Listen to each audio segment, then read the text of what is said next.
আমরা আছি ইয়াংসেল হোমস্টেতে, আর সেখান থেকে আমরা বেরিয়ে পড়েছি আজকে। আমাদের এই যে পাশে সারথি আছে প্রশান্ত, তাকে নিয়ে শাহানাও আছে সঙ্গে। আমরা যাচ্ছি স্টোন ভিলেজে, এবং সেটা নাকি 2500 বছর আগে তৈরি একটা ভিলেজ। সেটা একটা দুর্গের মতন তৈরি করা হয়েছিল। স্টোন ভিলেজ থেকে বেরিয়েই আমরা চলে যাব দিরাং জং দুর্গে। একেবারে দিরাং শহরের মধ্যে ছোট্ট একটা দুর্গ, সেটা আমরা আজকেই দেখব। আজ 4র্থ পর্ব। আপাতত আমাদের যাত্রা শুরু। আমরা যাচ্ছি কোথায়? স্টোন ভিলেজে।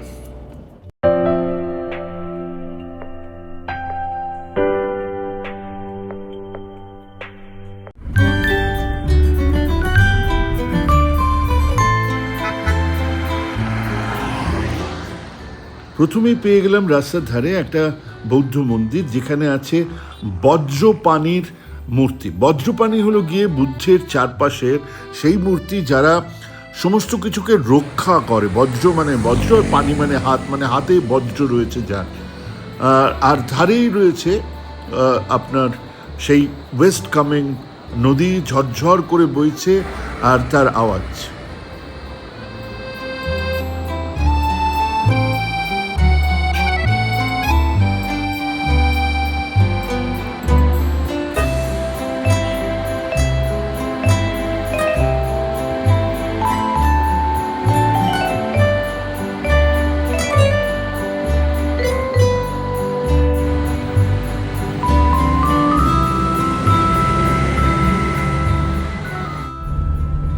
যেই একটু হাইটে উঠে যাবেন, মানে সমতল থেকে আস্তে আস্তে আমরা যখন দিরাং এসছি, দিরাং থেকে আবার যখন আমরা উপরে উঠছি, গাছপালাগুলো কিভাবে বদলে যায়।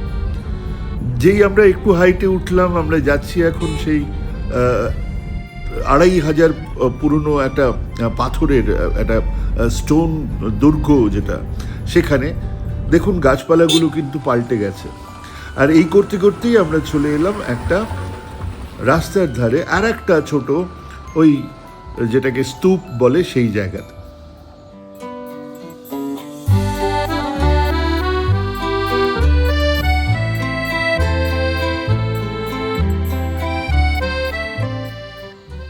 বৌদ্ধ ধর্মের এই সমস্ত স্তূপগুলোতে বিভিন্ন রকমের প্রতীকী জিনিসপত্র, প্রাণী ইত্যাদির মূর্তি থাকে। এখানে আমরা এই যে স্তূপটা গেলাম, সেখানে আমরা দেখলাম লক্ষণ থাপার একটা ছবি, যাকে জং বাহাদুর, নেপালের রাজার বিরুদ্ধে বিদ্রোহ ঘোষণার পরে তাকে মারা হয়েছিল, এবং তার ছবি দেখুন, তার সামনে তার কুকুরটা শুয়ে আছে।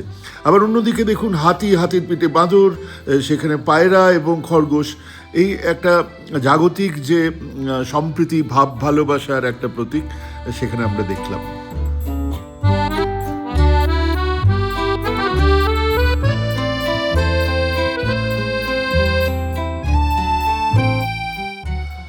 এবং আমরা পৌঁছে গেছি সেই 2500 বছর পুরনো একটা পাথরের দুর্গে। আর এখানে বলে রাখা ভালো, এটা কিন্তু মনপা উপজাতির লোকজনদের তৈরি করা 2500 বছরের পুরনো একটা দুর্গ।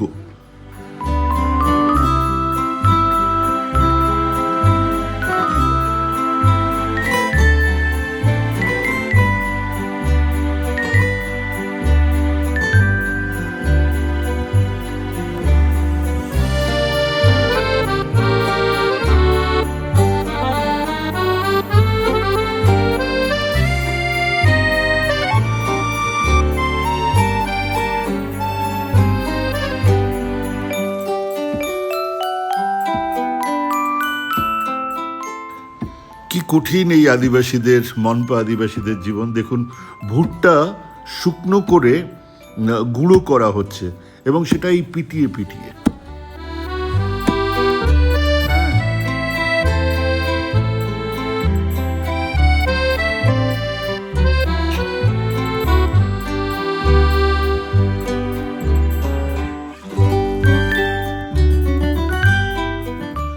এই পাথরের দুর্গের ভেতরে তো এখন নতুন গ্রাম তৈরি হয়েছে, মানুষজন থাকেন সেখানেই। একটা ছোট্ট ঘরকে মিউজিয়াম তৈরি করা হয়েছে।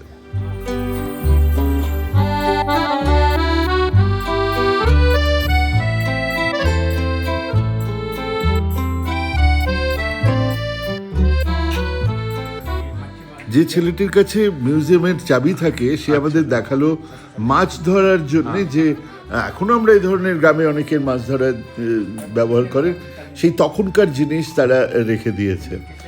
এবং এই মিউজিয়ামে বিভিন্ন তাদের সেই সময়কার ব্যবহার করার জিনিসপত্র রাখা রয়েছে। ওই দেখুন পাশের যে দুটো রয়েছে, ওটা উনি বললেন যে একটাতে ওই লোকাল মদ তৈরি হতো, আর একটাতে রাখা থাকতো ঘি, আর বিভিন্ন বাসন কোসন, এই যে জলখাবার একটা জায়গা উনি আমাদের দেখালেন। এখানে মজার জিনিস সমস্ত রান্নাবান্নার জিনিসপত্র, এবং তার মধ্যে একটা গ্রেটার আমরা দেখলাম, যেটাতে আমরা এখন আদা টাদা ঘষি, সেই ধরনের জিনিস 2500 বছর পুরনো। ব্যাগ রয়েছে, বিভিন্ন জিনিসপত্র রয়েছে ওখানে। আর এরই সঙ্গে একটা নতুন ধরনের উনুন আমরা দেখলাম, বিভিন্ন স্তরে রান্না করা যাবে এরকম একটা উনুন দেখলাম। কিছু পোশাক পরে আছে সেগুলো দেখলাম। আর ওনাদের কিছু মুখোশ, যেটা ওনাদের নভেম্বর মাসে একটা উৎসব হয়, সেই উৎসবে ওরা এটা পরেন। সিন্দুক রয়েছে যার মধ্যে ওরা গ্রেন রাখেন, বললেন এখানে মকাইয়ের এইগুলো রাখা হতো, মিলেট রাখা হতো।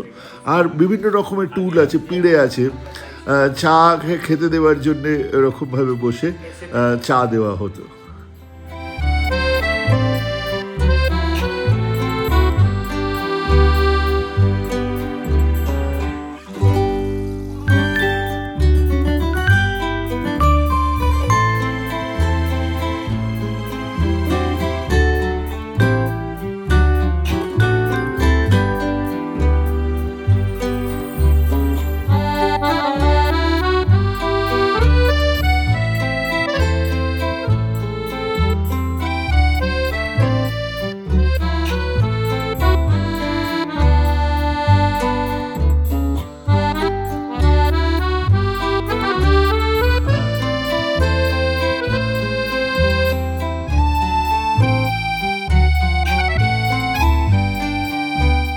আমরা দাঁড়িয়ে আছি থেমব্যাং ভিলেজের কাছে। এটার আগে নাম ছিল উচো পেমা চেন, যেটার মানে হচ্ছে গিয়ে একটা লোটাস লাইক স্ট্রাকচার। মানে এটা পাথর দিয়ে একটা দুর্গের মতন তৈরি হয়েছিল, যার অনেকগুলো এন্ট্রান্স আছে। দুটো এন্ট্রান্স মাত্র আমরা এখন দেখতে পাচ্ছি, একটা এটা আর একটা পেছনে। এবার এই এন্ট্রান্সগুলো রাখা হয়েছিল স্বাভাবিকভাবেই লোকজনের যাতায়াতের জন্য এবং দুর্গটাকে সুরক্ষিত রাখার জন্য। এখন ভেতরের যে পাথরের স্ট্রাকচার সেগুলো সব ভেঙে গেছে, রয়েছে বাকি মধ্যিখানে একটা বাড়ির ধ্বংসাবশেষ আর দুটো বড় দরজা, এই দরজা আর একটা পেছনের দরজা। ভাবুন একবার, 2500 বছর আগে এখানে একটা এরকম পাথরের একটা স্ট্রাকচার তৈরি করা হয়েছিল। আর ভেতরে একটা মিউজিয়াম আছে। অ্যাজ সাচ কোনো টিকিটের ব্যবস্থা নেই, কিন্তু লোকটাকে 100 টাকা দিলে খুলে দেখিয়ে দেয়। সেখানে বিভিন্ন ধরনের পুরনো জিনিসপত্র রাখা আছে, পিঁড়ে, বসার পিঁড়ে রাখা আছে, যেটাতে চা খেতে দেবে সেরকম জিনিস রাখা আছে, বিভিন্ন মাছ ধরার জাল টাল ইত্যাদি রাখা আছে। এবং এখন এই ভিলেজটার লোকজন দেখলাম মূলত এখানে ভুট্টা লঙ্কা হয়, ভুট্টা পিষিয়ে চলে, খুব ভীষণ হার্ড লাইফ। আর এটা একটা হেরিটেজ বিল্ডিং বা হেরিটেজ প্লেস হওয়ার জন্যই এখানে ওরা ওই ভেতরটা পাথর ছাড়া আর কোনো বিল্ডিং তৈরি করতে দেবে না, অর্থাৎ পাথর দিয়েই ঘরগুলো তৈরি করতে হবে। কাজেই সহজলভ্য কাঠ দিয়ে ঘর তৈরি করা যেত, কিন্তু যেহেতু এটা ওই হেরিটেজ প্লেস সেই জন্য এটাকে ওইভাবে রেখে দেওয়া হয়েছে। একটা অপূর্ব সুন্দর জায়গা। ডিস্টেন্স যদি আপনি বলেন তাহলে ওই আমাদের দিরাং থেকে খুব বেশি হলে 30 কিলোমিটারও নয়, এবং আসতে একটু আঁকা বাঁকা পথ বলে ওই ধরুন 40-50 মিনিটের বেশি সময় লাগবে না। খুব সুন্দর রাস্তা। আর ওপরে উঠে এলে এরকম একটা স্ট্রাকচার দেখা যাবে। 2500 বছর আগে এরকম একটা সুন্দর জিনিস তৈরি করেছিল মানুষেরা, এবং এত ওপরে পাথর দিয়ে, দেখার মতন জায়গা। নিশ্চয়ই আসবেন।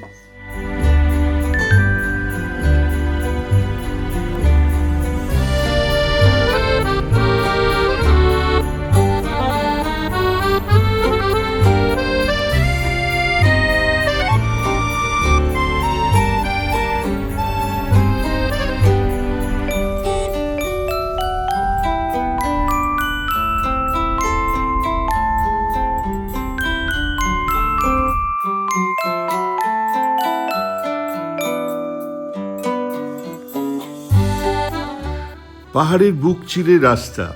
আচ্ছা, মজার ব্যাপার জানেন, এই রাস্তাগুলো কিন্তু আসলে একটা সময়ে মানুষের পায়ে চলা রাস্তা, আর সেগুলোকেই একটা সময়ের পরে তাকে আরও চওড়া করা হয়েছে, পিচ ঢালা হয়েছে, নানান রকম করা হয়েছে।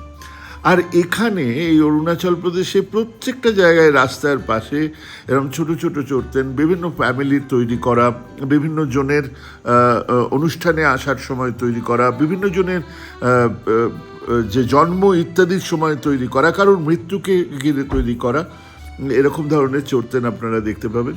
এবং অদ্ভুত সুন্দর লাগে, পতাকা উঠতেই থাকে চারিধারে বিভিন্ন রঙের পতাকা, এবং সেগুলো উৎসবের সময় সময় পতাকার রঙগুলো কিন্তু পাল্টে যায়।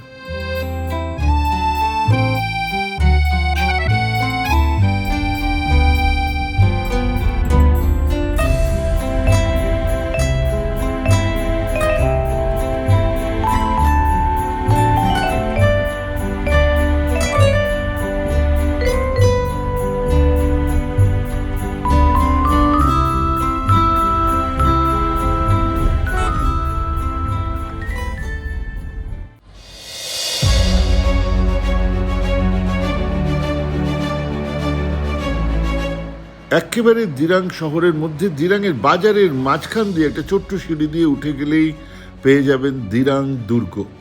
যারা দিরাংয়ে থাকবেন তারা হাঁটতে হাঁটতেই চলে আসতে পারেন।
দুর্গের মধ্যেই একটা জেলখানা, যে জেলখানাটা ভেঙে চুরমার হয়ে গেছিল, তারপর সেটাকে তৈরি করা হয়েছে। এখন যেটা দেখতে পেলাম ভেতরে গিয়ে, সেটা একটা কুঠরি। হ্যাঁ, এর মধ্যেই, এটাকেই সেই বোধহয় কাল কুঠরি বলা হয়।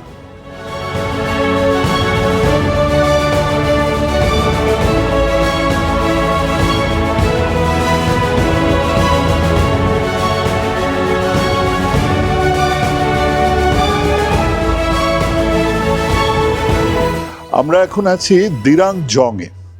এটা হচ্ছে দিরাং ছু নদীর ঠিক পাশে। ছু মানে কিন্তু নদী, আমি ভুল বলছি, দিরাং নদীর পাশে দিরাং ছু। তো দিরাং নদীর পাশে একটা ছোট দুর্গ, সেই দুর্গের মধ্যে একটা মনেস্ট্রি আর একটা ছোট জেলখানা। দুর্গ থাকলে একটা জেলখানাও থাকতে হবে, নিশ্চয়ই রাজা ছিল। আর আমরা একটা ছোট্ট কুঠরি দেখতে পেয়েছি মাত্র, যেখানে হয়তো বন্দীদের রাখা যেত। বাকিটা পুরো ধ্বংসাবশেষ, আবার নতুন করে সেটাকে রিপেয়ারিংয়ের কাজ চলছে। আর আমার পেছনে হচ্ছে এন্ট্রান্স এধার দিয়ে, আর এটা হচ্ছে মনেস্ট্রির সেই জায়গাটা। ছোট্ট জায়গা, দিরাংয়ে থাকলে হেঁটেই চলে আসতে পারবেন। এত ছোট্ট একটা, কাছাকাছি একদম হেঁটে চলে আসার মতন জায়গা। বাজারের মধ্যে সিঁড়ি দিয়ে উঠে পড়তে হবে।